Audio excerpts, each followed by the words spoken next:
Hi guys, welcome back to the channel. It's me again and welcome to a new dragon video. Without further ado, let's get started. Let's start off here at the Celine boutique on Rue Saint-Honore in Paris. I went to the perfume counter at the Celine Saint-Honore boutique this Thursday, excited to buy the house's new fragrance. Unfortunately, I was greeted by an SA whose attitude was deplorable. Cold, arrogant, and clearly annoyed by questions. He was unable to present the fragrances or explain the notes. Worse still, he was condescending in his tone and he gave contemptuous looks that betrayed a certain contempt. This type of behavior should never be tolerated in a luxe environment. I recommend management seriously sanction this and urgently strengthen staff. I don't know, girl. I don't know about going to the flagship store to pick up the perfume. I've had a really weird experience at Louis Vuitton in Joburg. I bought a perfume. I thought it was a cheerful experience, and I contacted the SA again. Never heard from her. That was a traumatizing experience. So I probably wouldn't go to like a flagship store again to ask for perfume, even if they sell it. It was so traumatizing. So I think that the SA was like annoyed that she's there because she's not buying like more expensive things. Same location. I came to try on a belt, but they left me alone to go and check out some clients. So after waiting, the SA asked another SA to help because it was taking long. The second SA was no better. She was unfriendly, haughty, and condescending. He wanted to sell me a belt that was in stock, but it wasn't new. He referred me to the next door boutique, which is ready to wear, where I received a little better advice, but still spent several minutes on his phone before anyone came to see me. The Celine boutique seemed like they have this kind of like coldness. I wonder if it's like, again, kind of done on purpose to kind of keep you on your toes so you stay in the store. I'm not sure. The next one is the Celine boutique on the Avenue Montaigne in Paris. We recently visited this store and made a purchase totaling about €2,600. While we were looking forward to what should have been a pleasant shopping experience, we left feeling disappointed because of a few issues. From the beginning, the interaction felt less welcoming than expected. At one point, the price of an item was stated outright in a manner that came across as very presumptive, as if we couldn't afford it. While this may not have been intentional, it did feel kind of dismissive and contrary to respectful, inclusive service we expect. When we requested to buy the piece, the SA brought a version of the bag that was notably creased and tried to convince us this is normal, LMAO. However, it was quickly disproven when we stood firm and asked for a new bag. It didn't have a crease. The tax refund process was really frustrating. Unlike at other boutiques, we encountered confusion and lack of clarity. We were told that a refund could not be issued to a debit card despite this being standard practice elsewhere.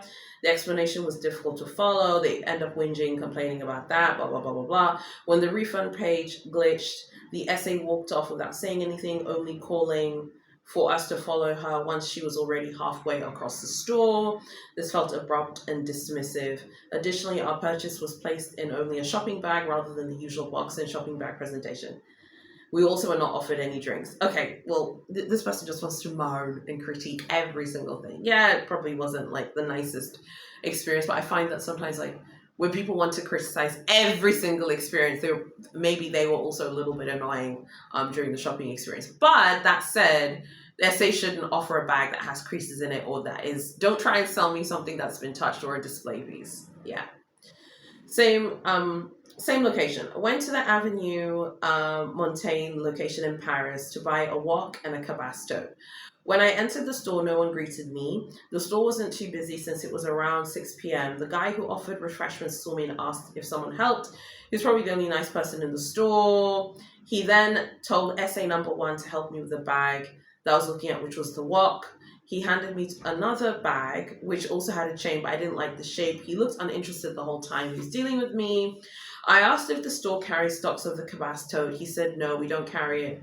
He responded, no, we don't carry it all around all the time, acting like carrying a tote, but if you ask me, we sell it here. Yes, we do. He sounded arrogant and disrespectful. I didn't ask any more questions, and we ended up not buying the tote. We just left after I bought the wok. It was the most awful experience that I've had with a brand. I think that this is a good example of those cultural and linguistic understandings.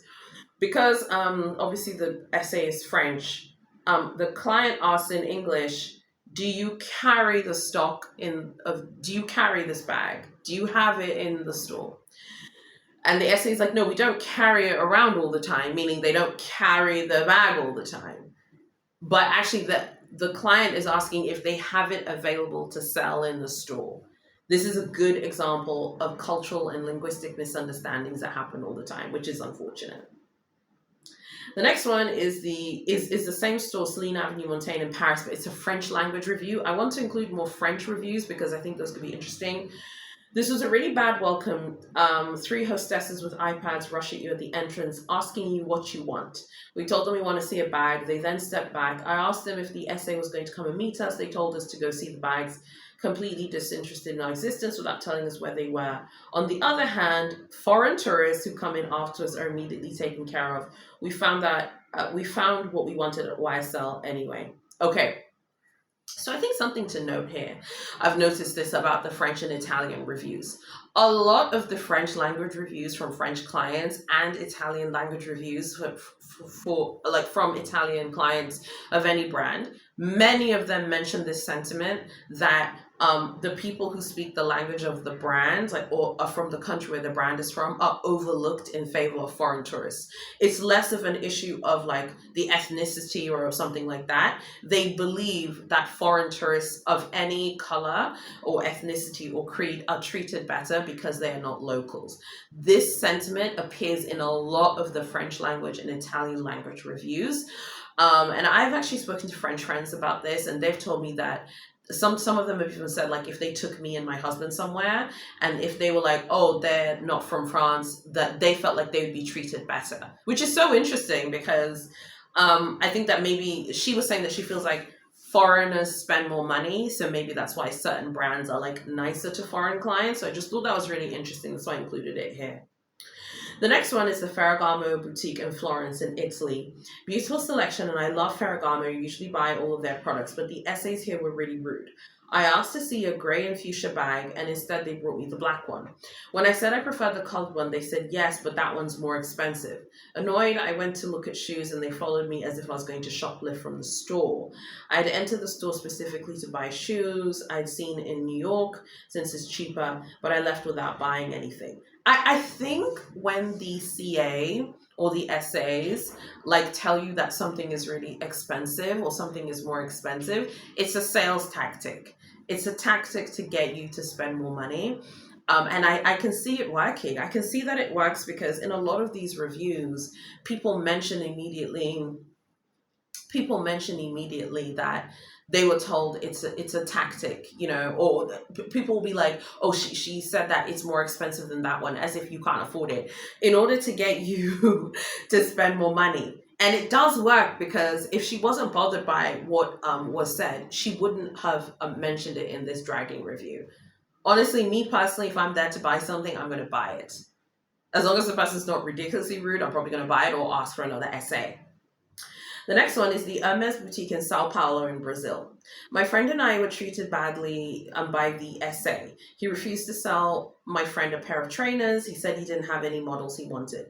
I tried on a pair of boots the same day, but I didn't have a card to buy them. The next day I went with my mom to buy the boots. He said they were all sold out, even though they were right in front of us. Another SA was really friendly and sold the trainers to my friend, and I gave up on buying the boots because of his attitude. The store needs to improve who it hires. I wonder if the SA felt like that the client wasn't going to buy, because the client did go to the boutique and did have a card to pay, and then comes the next day with with the mom in order to pay. So maybe the SA kind of felt like, well, you're not actually here to buy anything, so I can't really be bothered to kind of show you the boots. I've noticed that they do that at Hermes. They don't want to show you things if they don't think you're going to buy them. The next one is the Hermes boutique in Panama.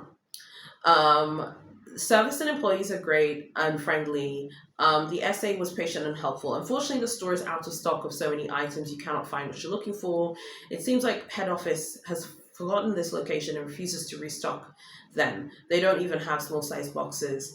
And that's not even something you can buy. Most of their perfumes are out of stock too. I've heard this about this store. The reason why I featured it in today's video is because I want to know if anyone has shopped at the boutique in Panama in the past two years. Has anyone visited this boutique? Because this review is really interesting. A lot of people who've been there don't have much to say about it.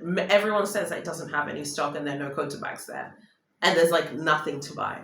The next one is the Hermes boutique in Kyoto in Japan. This is a Japanese language review from a Japanese speaking client, and it's translated into English. As the reputation suggests, everyone's customer service is really bad in this store, so I felt like I was there to enjoy the spectacle rather than to be angry. I'd already decided what I wanted, so I was about to buy it and leave when the waiter asked, "Is that all?" And I replied, "Yes, that's all I came here to buy." I had already looked at the items online and came to the store to see them in person. I bought a cashmere jumper and tie for about 500,000 yen. When I stood, when I showed him my Visa Gold card, he snorted and asked if I wanted it wrapped. I replied, "I'm using it myself, so a simple bag will be fine." He casually threw it in a bag with a paper shopping bag. Oh no, he casually threw it into a paper shopping bag. It took about an hour to enter the store, 15 minutes to shop, and I waited 10 minutes to pay. The staff were rude and surly. I didn't like the atmosphere at Takashimaya, but I was constantly surprised at what was going on. A lot of people who are Japanese and Japanese speakers who are writing reviews in Japanese have said that this boutique isn't super friendly or particularly pleasant. I would love to visit Kyoto and Tokyo one day, God willing. I would love to see this store. This is one of like the Hermes stores that I really, really want to see. A lot of people have said it's a very unpleasant shopping experience, and you can see here the essay saying like the client picking out the jumper and the tie, cashmere jumper by the way, so it's not like cheap or anything. And then the essay is like, "Is that all? Like, are you gonna buy anything else?" you know, that's good money. you know, but even in Japan, honey, they're like, no. Same location, also a Japanese language review. I visited many times, but their attitude is really rude and it makes me feel uncomfortable even though I wanted to shop. They refuse to say, they refuse as if they're telling us we're not worthy of Hermes. Do you have a bag? The person's like writing like the questions, right? Do you have any bags? SA says no. Client says, "Do you have a wallet?" SA says no. They refuse you with a straight face. At the Hermes boutique in Osaka, they gently refuse with comments like, "We'll check, we're sorry we don't have it today." It seems like they treated everyone equally in Osaka. I won't be coming to the Hermes store in Kyoto again. Yeah, and I think one of the really fascinating things about the boutiques in Japan from my research and also from speaking to Glamazons is the directness. A lot of Glamazons who shop in Asia say that shopping in Japan for Big H is less, it's less direct than shopping in China and Vietnam, but it's still more direct than shopping in the US or shopping in Europe. It's still way more direct because they'll be like, "No, we don't have any bags." And when they say bags, they're not talking about Bakano Kelly. They mean like the non-quotes bags. If you ask for Bakano Kelly, we absolutely are not going to sell you one. Like, it's quite clear. Now, don't forget that a lot of people are just walking in to ask. We know that the flagship store for Japan is the Ginza boutique in Tokyo, and we know that that has its own approach where there's an iPad and they can show you all the bags that are available, but you have to wait. It seems like there are stories online that Japanese clients and Japanese speakers seem to have an easier chance of getting quota bags, but there are people who have gotten Bakans and Kellys at Ginza through that waiting list system, without having to pre-spend. For me, after the experience in Paris of the cancellation thing when I was pregnant during my baby moon and asking for cancellations and running around, I am never doing a waiting list thing again. Never. And I'm never asking for a cancellation again. I'm never doing any of that other stuff again. It was just too much for me to take on. If I was to go to any of these stores, I would rather just play the game and buy a bunch of Birkin bait. And then I think in the Japanese boutiques, I think you could be direct and be like, "Okay, I bought a watch and a ring. Do you have a Birkin? Okay, I want to buy one today." I think again, assuming that the essay speaks English, a lot of the times in the Japanese locations there'll be an interpreter who will be available, and I think you could tell the interpreter like, "I would like to buy a Birkin Kelly today, and I'll also buy this bracelet, also buy this, also buy that," because I'm not doing the whole iPad thing. No, that's too stressful for me. So been there, done that with all the stress in Paris. No, thank you. So I get that feeling from this review. Do you have any bags? No. Do you have a wallet? No. We don't have anything. Okay. Why is the store open if you don't have anything to sell? The next one is the Hermes boutique in Tokyo Ginza. I don't think I'd come here again. Young essay. There was a young essay at the scarf area who had little patience. You could tell they were phoning it in when asking them questions. Despite having such a beautiful store in Ginza, they have the worst customer service ever. I just think it's because it's a flagship store. It's the flagship store for the entire nation of Japan. There are a bunch of boutiques in Japan. I remember someone on the Purse Forum said that the Tokyo Ginza store is the number one boutique for prêt-à-porter sales for Hermes in the world. That tracks with like the culture of Japan of being super well dressed for work and for office wear and things like that. So I just don't think that they care. Like, you're here to buy a scarf in Tokyo, like a top city for Hermes in terms of revenue. They don't care. Like, your scarf purchase is not going to literally, it's not going to do anything. And again, I hope that no one's offended. Please don't be offended. I include myself in this too. I would also be dragged. The next one's the same location. A very strange and confusing encounter at Ginza today. I've never been into an Hermes store where you walk in through the front door and have to check in at various receptions for varying departments, and then you're left standing around wondering why no one is coming to help or assist in any way until approach, and even then they're very unhelpful. I don't know. I think Faubourg is kind of similar. Like, Faubourg is like, I remember like a few years ago when I went for the first time, people did come up to you asking to help, but the last experience, no one came up to me. No one did. No one. And I walked around the whole store hoping someone would come up to help. No one came up. And then if you want to buy shoes, you have to check in here. If you want to buy prêt-à-porter, you have to speak to the ready-to-wear client. So I don't think it's that different. The next one is the Tokyo Ginza Big H Boutique. This is a long review, so I'm going to summarize it so it doesn't go on too long. So the reviewer goes on to say, nowhere in the world do you get to view an iPad with all the bags available and anyone is available and any products available to purchase. There are random assortments of the Haslan, Picotins, lots of garden parties and boulettes. They said it's based on random drops of the shipment that they get. They don't tell you whether that's daily or multiple times in a day. One essay told me to wait. Another essay told me to leave the store and come back. There was no consistency in the communication. Like all the other reviews have said, it's true they have really bad service, which goes against the service culture of Japan. My verdict is, if you want any bag from Hermes, there are a lot of bags and there's a large variety of shoes. But if you're a tourist with a profile elsewhere, they don't care and they will not give you the time of day. There is zero chance of scoring a Birkin or Kelly because they'll say things like random drops, but really you hear all the Japanese essays speaking to their Japanese speaking clients and taking them to the private room. They won't even allow you to make appointments or see if any appointments are cancelled or missed. The essays also told me the Constance is not a quota bag.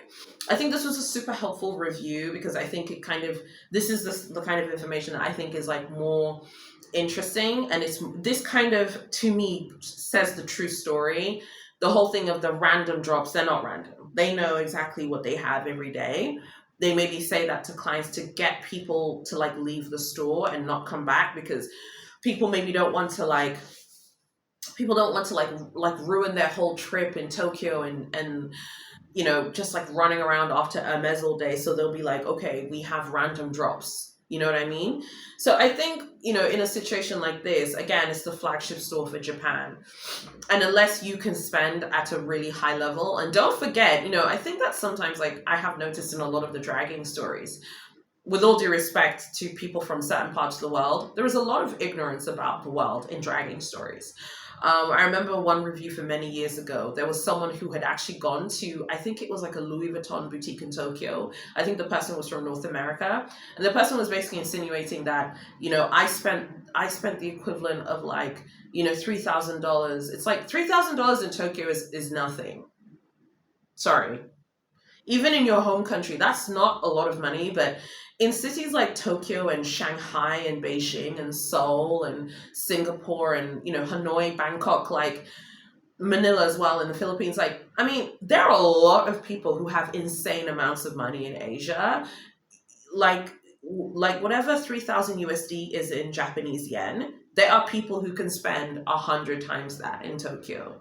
There are people who can spend 10 times that that day in Tokyo. So, relax a little bit. So I think sometimes tourists, I think, are quite shocked from Western countries when they go to different countries in Asia and even the Middle East, and they see that there is a lot of wealth in other countries that are not Western countries. So you shouldn't think that just because you are from the West that somehow your money is going to necessarily go further there in a luxury context. Of course, maybe in other contexts it will, but in luxury, you're competing with people who can spend the same amount of money as a top spender in New York or London. Frankly, they spend more in the Asian cities than they do in Milan and London and New York and Miami. I would say that the top spenders in Shanghai and Tokyo and Seoul probably can outspend people in New York and London and Milan and so on and so forth. So I think it's important to mention that. So it's not a surprise that the Japanese SA would be more willing to offer Beckons and Kellys to their top spending local clients. Don't forget that the Ginza store also caters to a lot of super wealthy Chinese clients who come on holiday as well. So you're going up against top spending Japanese clients who can spend millions and millions and millions and millions of Japanese yen. And then you're also going up against top spending Chinese clients. Shanghai is just a 2-hour flight away from Tokyo. And then you're going up against really wealthy people who are immigrants to Japan. I don't use the word expat, they're immigrants. Okay. And then tourists. There's a lot of competition in the stores. I think one must be realistic about your expectations. I would go in here and be very realistic because I think that this place sounds as competitive as FSH. That's what it gives to me. Same location, Tokyo Ginza, Big H. Came back again after a shipment dropped the day before. They had even less stock. People were there to collect Birkins and Kellys openly, not even in a private room, and every single one of them is Japanese. The system is rigged against foreigners. Yeah, I mean, it's only fair that in Japan or in China, the people who are from the country should have the first look at getting a bag. I was talking to a Glamazon about if Big H would ever open a boutique in South Africa. I said, if Big H was to ever open a boutique in South Africa, priority must go to citizens of countries that are part of the African Union. It seems unfair to me to offer quota bags to people who are not from the country. I think if you do get offered a quota bag, it shouldn't be at the expense of someone who is from another African country. And I think it's the same thing here. They want to make sure that local clients get priority. I'm fine with that. I think this person is having a moan and a whinge. And I think if you spend enough, they'll probably offer you one. The next one is Tokyo Ginza again. I was looking for accessories, not a handbag. It was difficult to find someone to assist if you didn't look or dress a certain way. If you're looking to shop with decent customer service, I wouldn't recommend. I mean, I don't know. You know, when you think of like really cool Japanese like fashion houses, think of Yoji, Yamamoto, Junior Watanabe, my personal favorite, Sakai, Comme des Garçons. Like Japanese style is just really cool, edgy. It's very tailored. People look and dress really well there. So you're not going to turn up there looking a raggedy mess and expecting for them to run over you and fall all over you. Sorry. I don't want to hear any people coming up in here telling you can turn up there naked in your knickers and your pants wearing flip-flops and be given, like Bollinger. Give me a break. Okay, so I think taking some pride in your appearance is important. The next one is the Hermes Marunouchi boutique in Tokyo. This is a Japanese language review. There are fewer people here than at the Ginza store, so you can shop at your own pace, but the staff is not motivated. I try to speak politely, but no matter what I'm told, they don't have it in stock. Even when the item's in stock, I'm told they don't have it in stock. Even the next customer was looking at 2 colors of the same item. That is so frustrating, and that happens at stores. It's sometimes it feels like they don't want to sell you the item, right? So they're like, I don't have it. We don't have it, but it's there. It's just ridiculous. Same location, Japanese language review as well. Whenever I go there, there's nothing to buy. No bags have been in stock for months. I haven't seen a Birkin for 2 or 3 years. Stop it. If that's true, please close down the store. Facts. The level of staff is really low. Do they even care about serving clients? Whoever this person is a Glamazon. This person is one of us. That's how I feel. There's nothing to sell in here. Close down the store. I love how the person, because the person wrote in Japanese, but it's translated into English. I love. If it's true you haven't seen a Birkin or Kelly in 2 or 3 years, close down the store. I agree. Close the shop down. Just close it down, boo boo, and let everyone move on. Because what's the point otherwise? The way big H essays lie about stock is like just ridiculous. The next one is the Louis Vuitton flagship boutique in Riyadh in Saudi Arabia. I visited this LV store a couple of times already and I get the same experience. It's like I'm invisible and like I don't exist. No one approaches me for help. A few days ago I went to buy a perfume. You know where this is going. I go inside and went straight to the perfume section. I looked around. No one came to help me. When I decided what I wanted to get, I looked around again. Still no one came to help. I waited and waited. But no one came. I decided to leave the store. I may not look rich. Maybe that's what the staff thought. But I'm interested and really willing to buy. It's a very heartbreaking experience because your excitement turns into a bad thing.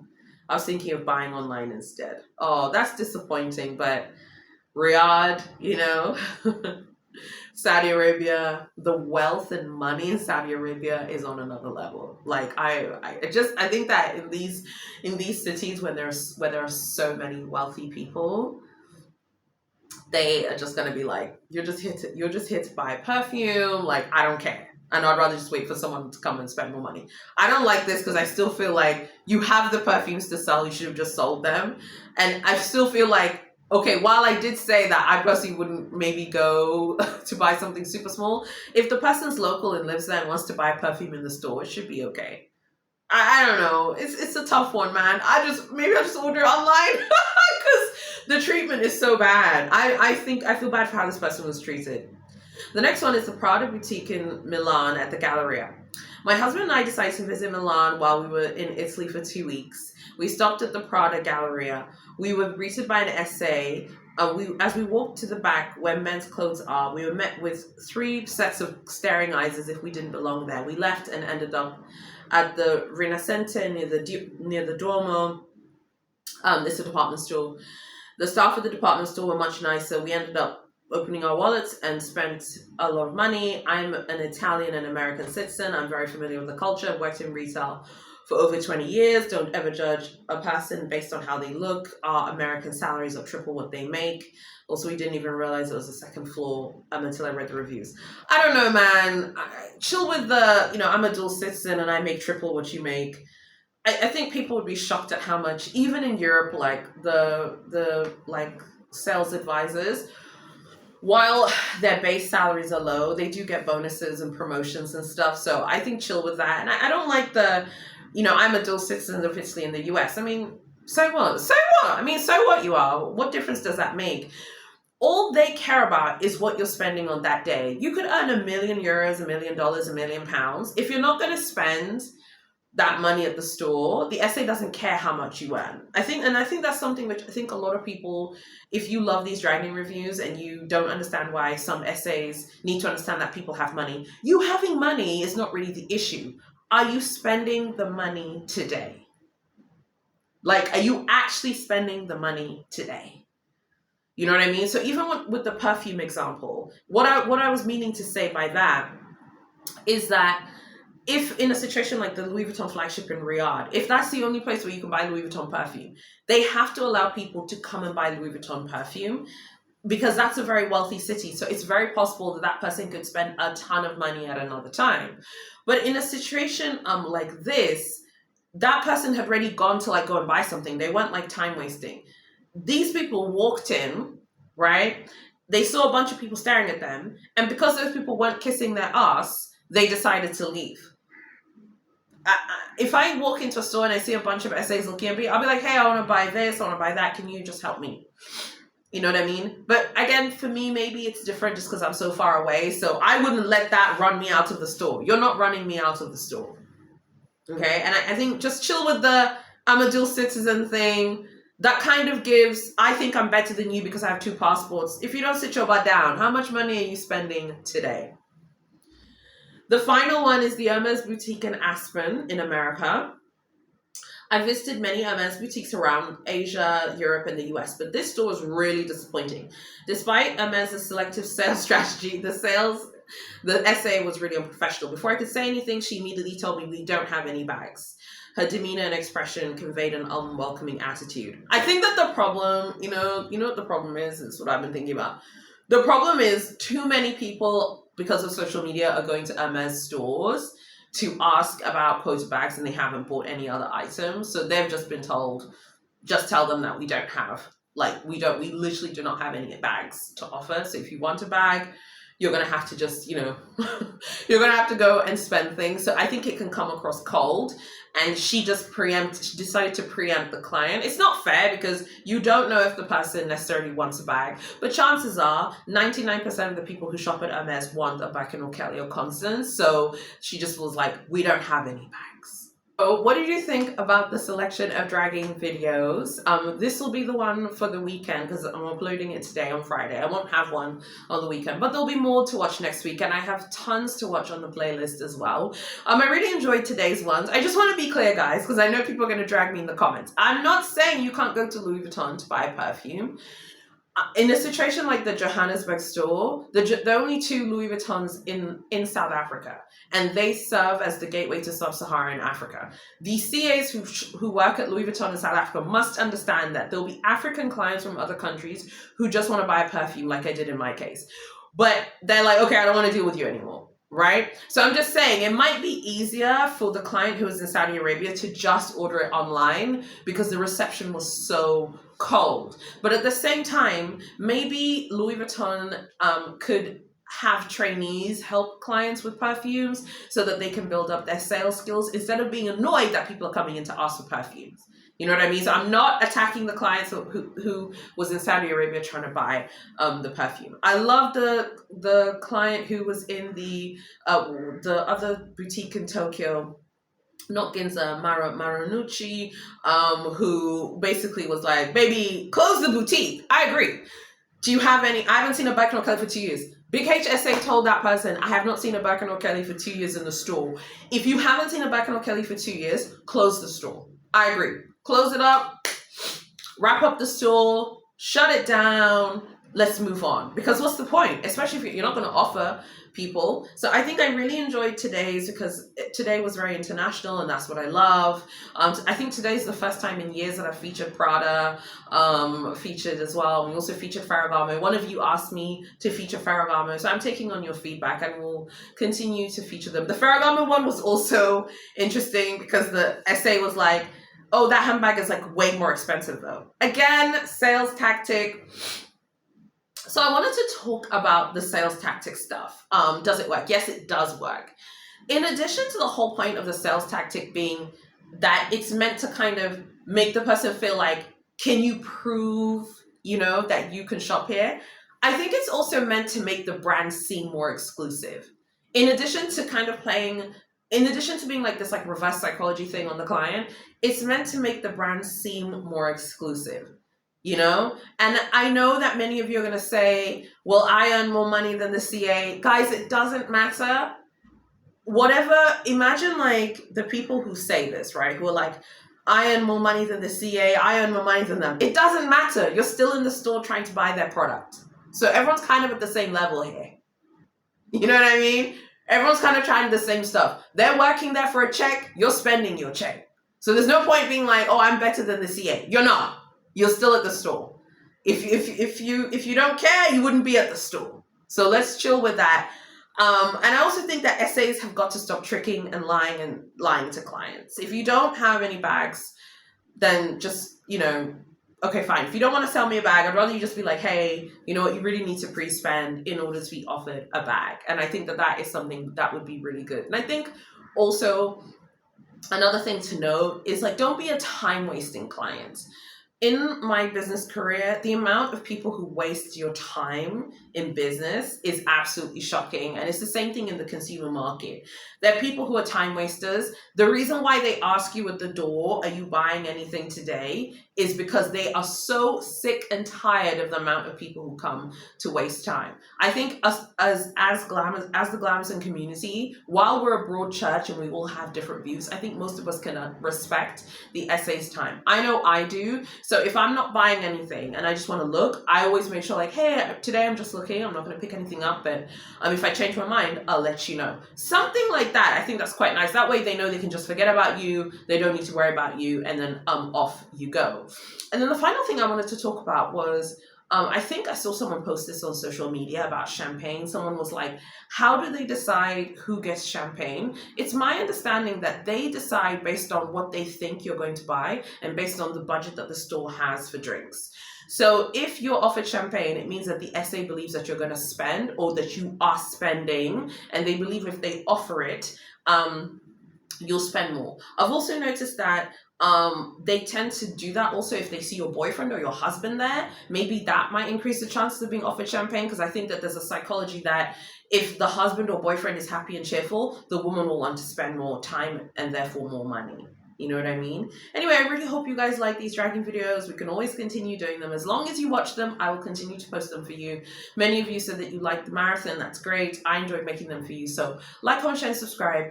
If you would like to see more of these reviews, share this video with someone who loves luxury brands and loves the whole shopping culture around it, so that we can grow this series and so more people can see it. And also sign up for the newsletters link below. Thank you so much for watching. God bless you all. I'll see you in my next video. I'm out.